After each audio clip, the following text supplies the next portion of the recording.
بعد جناب رسول الله صلی الله علیه و سلم خصلت دومین را بیان کرده، گفتند که وان یحب المرء لا یحبه الا لله. یا مردی را دوست می‌دارد، یک شخصی را دوست می‌دارد، فقط به خاطر الله تعالی دوست می‌دارد. به خاطر الله تعالی دوست داشتن چی؟ یعنی باید بنده مسلمان هر یک شخصی را دوست دارد که الله تعالی آن شخص را دوست می‌دارد. الله تعالی ما می‌دانیم که مسلمان ها را جملتاً دوست می‌دارد. باز در بین مسلمان ها پیغمبر ها، صحابه ها، علما، اولیاء الله، طالب علمان، حافظان قرآن، مثلا یا شخصانی پرهیزگار، راستگوی، به تقوا، این گونه شخص ها را الله سبحانه و تعالی در قرآن کریم خبر داده است که الله تعالی دوست می‌دارد.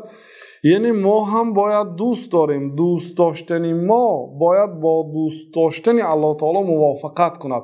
دوست نداریم شخصی را که الله تعالی او را دوست نمی‌دارد، اگرچه زیبا هست، اگرچه هنری عالی دارد. مثلا یک شخص کافر است، ماهر است در هنری، مثلا ما باید او را دوست نداریم.